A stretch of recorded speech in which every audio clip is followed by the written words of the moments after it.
Now, of course, this will be the first year of the college football playoff. The expanded 12-team college football playoff. A lot of people are wary of it. I think it's going to be a hit.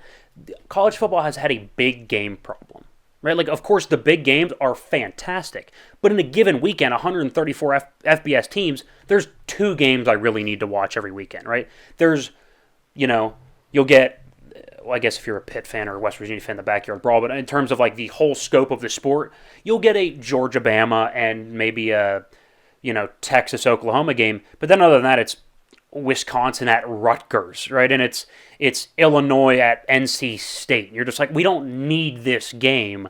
Like, this isn't a big game for us, right? So conference realignment, there's more big games, and I think the 12-team format is only going to add to that, right? So you're going to get more big games. And the first round, so the top 4 teams, the Power 4 winners now, right? So the Big Ten, the SEC, the ACC, and then the Big 12, I believe, they get a bye, right? So the top 4 teams get a bye, and then you'll have 5 versus 12, so on and so forth. But that first round of 5, 12, 6, 11, those are on home campuses. Big for the economics, big for the students, big for that school and that school board. Massive games for college football game day and Fox Big Noon Sunday to pull from. NBC will probably have one of those games.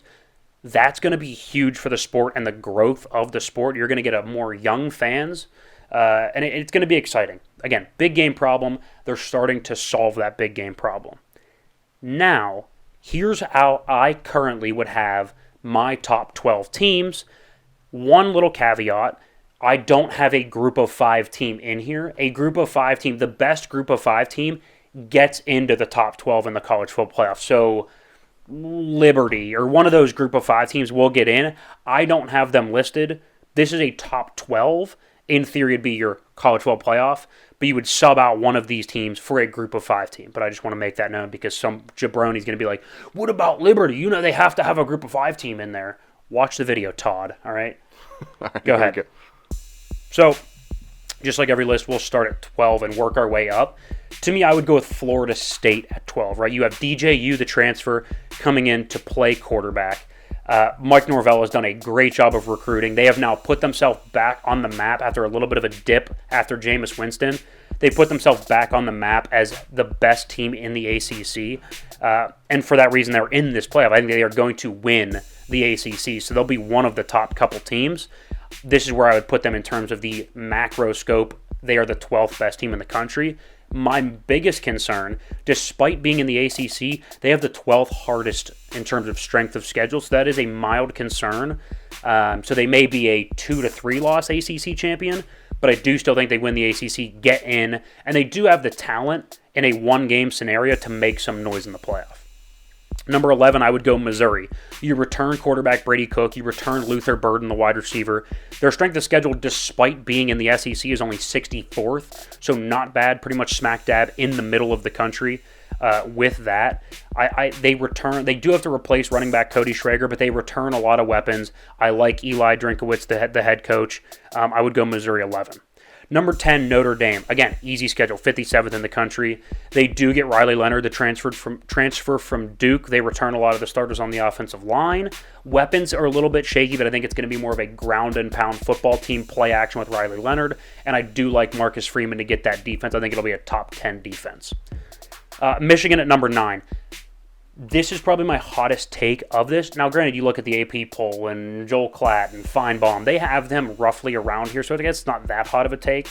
But a lot of the general population think after losing that many starters, they're going to take a step back, which you're right. They will take a step back from being the best team in the country. They still have the offensive line play. Despite a lot of new starters, they've recruited very well on the offensive and defensive lines. It'll be the best defensive line in football. I do think Alex Orji, the quarterback, is going to be competitive, and they're going to be able to run the football with Donovan Edwards. I worry with a 6th hardest schedule in the country. Can they make some noise? Maybe. I think they belong in the college football playoff. I think they'll find their way there. Number 8, slightly higher, would be Penn State. I trust the quarterback a little bit better, and Drew Aller didn't look great last year, but I think he has the talent to actually break out. 20th hardest schedule in the country, not too bad. Number 7, Utah. Nobody's talking about Utah. They went to the Big 12. They're going to win the Big 12 going away. I don't actually foresee that being a discussion. 60th hardest schedule in the country. They're going to roll through the Big 12. Cam Rising is like an 8th-year senior at quarterback, and Kyle Whittingham has that as a well-oiled machine. Again, I'm big in the trenches with college football. NFL, you have stars that can kind of compensate. In college football, if you get beat in the trenches, you just flat out lose. So I would go Utah at 7. Number 6, Ole Miss. Love what Lane Kiffin's done. They have really, really good weapons on the outside. I love Jackson Dart at quarterback. I worry a little bit without Quinshon Judkins, the running back who transferred to Ohio State. Are they going to be able to run the football, which sometimes situationally in the SEC is needed? But I think Jackson Dart, a lot of experience, good roster, 41st hardest schedule in the country, not too bad. Ole Miss at 6. I think the team that a lot of people are sleeping on is Alabama because of the departure of Nick Saban. You return Jalen Milroe. Now, do I think he's a pro prospect? No. Do I think he's the best pure passer? No. But he's a very, very good quarterback, a dynamic athlete, and I am a huge Kalen DeBoer guy. I think he's fantastic. People are like, well, what about the guys transferring out? What about the guys transferring in? Right? Kalen DeBoer had one of the best transfer classes in the country this year. A lot of guys coming from Washington, which very clearly we saw that was a competitive football team. So, yeah, to me, Alabama is being slept on a little bit. Kalen DeBoer's a fantastic coach. He does not lose. He's got like 8 losses his entire career as a head coach. Alabama at 5. I think there is a massive cutoff between 4 and the rest of the field. I think there is a pretty large gap between 4 and 5. And number 4 to me would be Texas. First of all, they're 32nd in strength of schedule, even as an SEC team this year. That's favorable. Quinn Ewers returns. Regardless of what you think of him, he is a really good and talented quarterback. I'm not big on him as a pro prospect. Gives me Jay Cutler vibes. Quinn Ewers can sling it. I would go Texas at 4. Oregon, to me, has probably the most underrated offensive line and running back play in the country. People think of Oregon as finesse. Marcus Mariota. Back in the day, Dennis Dixon, Justin Herbert. When in reality, this team is going to be able to ground and pound. They're going to be able to run the football in the Big Ten. Dylan Gabriel, the transfer from Oklahoma, is a point guard, distribute the football type of quarterback, and they have the 34th hardest schedule in the country. That is favorable. Again, a little bit of a drop-off here. I do think Oregon could compete with Ohio State, but I think these are very clearly the 2 best rosters in football, and that would be Georgia and Ohio State 1 and 2 respectively. We'll start with Ohio State at 2.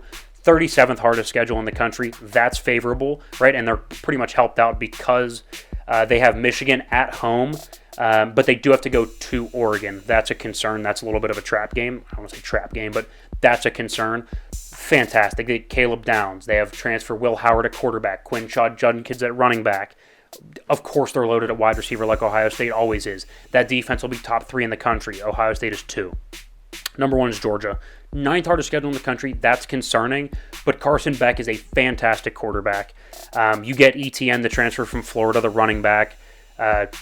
Trevor Etienne, Travis's brother, I believe, or cousin, something like that. Regardless, this is the best roster in football, best in the trenches, and I think Kirby Smart is far and away the best coach in football, in college football.